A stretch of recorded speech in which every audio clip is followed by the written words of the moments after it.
Kalimatan habibatan. Orang yang bisa menahan orang yang bisa menyendiri dan menangis karena takut kepada Allah. Ini penting ya kita kerjakan.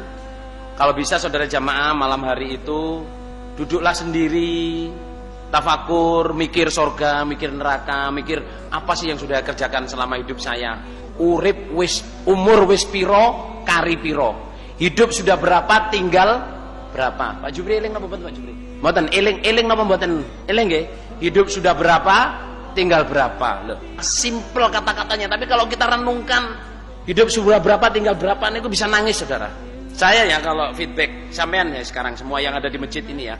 Kalau kembali ke masa lalu, apa yang sudah saya kerjakan? Sing duwe anak-anakku apa yo dadi wong apik kabeh, putu-putuku apa dadi wong apik kabeh. Terus amal saleh kudu jamaah iki opo ae. Nek dieling-eling para sedulur nang aduh iso nangis para sedulur. Terus nek aku nang akhirat iki barang-barang iki iso ngalang-alangi aku apa gak iki? Bojo, anak, putu, mantu, bondo, nyambut gawe, ya toh, utang piutang, wabe iki iso ngalang-alangi apa gak? Nek ade mikir ulur nangis para sedulur. Terus umpama sekarang saya mati, apa yang saya banggakan kepada Allah? Ya Allah apa? Jadi sama jenengan, umpama saya sekarang dipundhut oleh Allah, apa yang saya mandukan kepada Allah? Yang saya pamerkan kepada Allah apa? Padahal Allah minta falaqta hamal aqobah. Manusia itu dalam hidup mbok pernah melakukan sesuatu yang tidak mungkin bisa dilakukan tapi dilakukan. Berbuatlah sesuatu yang besar. Sodako yang paling dicintai. Kalau si Tolha itu mensodakokan kebun bayi ruhaknya, atau pernah pokoknya sesuatu yang besar yang nggak mungkin bisa dilakukan tapi dilakuin.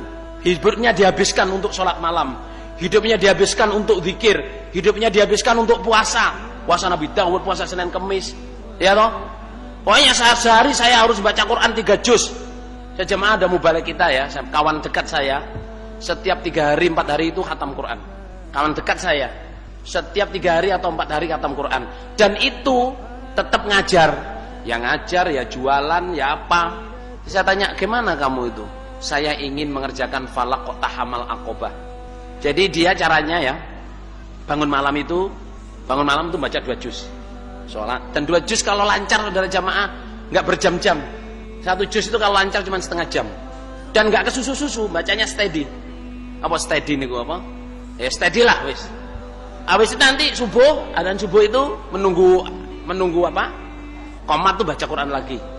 Terus setelah sholat subuh kalau dia nggak jadwal ngajar, dia baca Quran lagi. 2 juz itu biasanya. Pokoknya sehari itu 10 juz. Nanti habis duhur mau tidur atau sebelum tidur atau setelah tidur duhur sebelum ngajar itu dia baca Quran lagi. 1 juz, 2 juz. Habis asar biasanya orang tuh kan nonton bola, tenguk-tenguk, ngobrol, dia baca Quran 2 juz. Nggak lama saudara, 2 juz nggak lama, 1 juz, 2 juz. Nanti habis isya baca lagi. Kalau sebelum nunggu ngajar tuh baca Quran. Setiap 4 hari, setiap 3 hari sampai 4 hari selalu khatam Quran. Itu namanya falaqta hamal aqobah. Saya contohkan yang sedikit.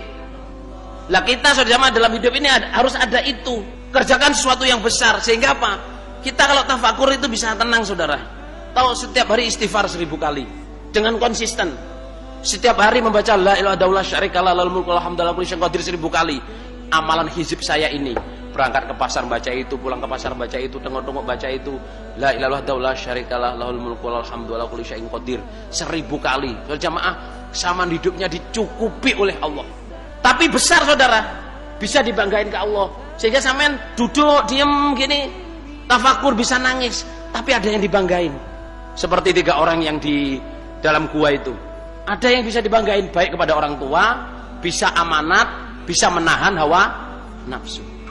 Falaqta hamal aqobah, fakku raqobah, au it'amun fi yaumin dzi masqobah.